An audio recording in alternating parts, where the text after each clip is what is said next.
I get it, you scroll through a sea of glossy product photos, read a handful of glowing headlines, and end up buying a TV that looks amazing on paper but leaves you disappointed when you finally press play. It's especially frustrating with those monster-sized screens that promise cinema-grade picture but end up feeling like a window you can't actually see through. Link is in the description if you want to check the product details on Amazon, and I'm hoping this rundown saves you from that kind of regret. The Samsung 85-inch QLED Q8F is billed as a wall-towel experience, and that claim is both its biggest draw and its biggest risk. An 85-inch panel is basically a home theater in a box, but it also means you need a room that can handle it without turning the space into an echo chamber. If you're living in a modest apartment or a cramped living room, the sheer physical footprint can dominate the layout and make everyday tasks like walking around the sofa feel like navigating a small obstacle course. Let's start with the picture side of things, because that's where the Q8F tries to earn its premium price tag.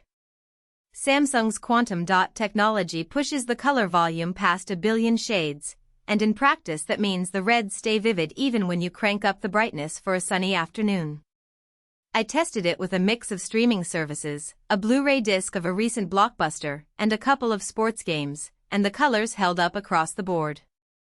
In bright scenes, like a daytime city chase, the reds and blues didn't wash out, which is a real win if you watch a lot of HDR content in a well-lit room. The Q4 AI processor does a respectable job of upscaling lower resolution sources, so older shows that were shot in 720p look cleaner than they would on a standard 4K panel. Now, the motion handling.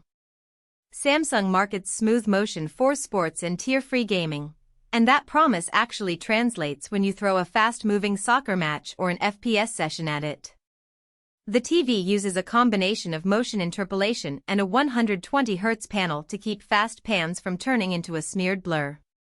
In my weekend gaming session with a next-gen console, the lag was negligible, and the motion felt fluid enough that I didn't notice the interpolation artifacts that cheaper models sometimes introduce.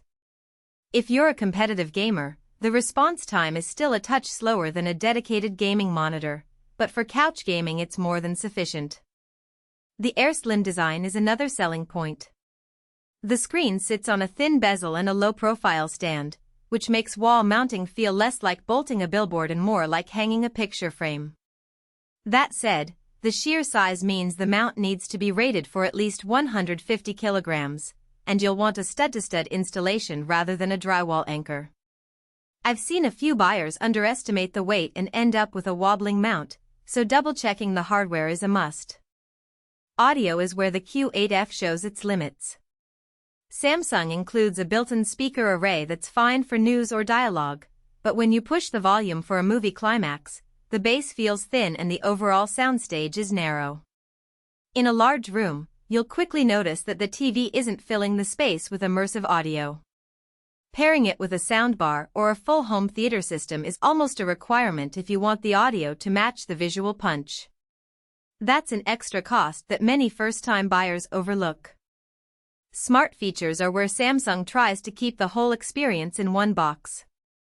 The Tizen OS gives you access to a massive library of apps without needing a separate streaming stick, and the endless free content section actually surfaces a decent amount of ad-supported movies and series. Alexa is built in, so you can control the TV with voice commands, dim the lights, if you have compatible smart bulbs, and even ask for weather updates all without reaching for the remote.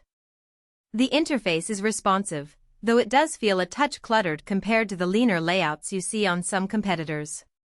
If you're already invested in the Samsung ecosystem or use Alexa elsewhere, this integration can simplify your daily routine. So, who should hit buy now and who should walk away? If you have a dedicated media room or a spacious living area where you can sit at least 1,012 feet away, the 85-inch QLED will feel like stepping into a theater. It shines for movie nights, sports marathons, and casual gaming where the sheer size amplifies the excitement. The bright, color-rich panel also makes it a good fit for rooms that get a lot of daylight. Think a family room with large windows. On the flip side, if your space is tighter than 12 feet deep, you'll likely notice pixelation at normal viewing distances, and the TV may dominate the room's aesthetics in an unflattering way. Budget-conscious shoppers should also pause, because the price point for an 85-inch QLED is steep and you'll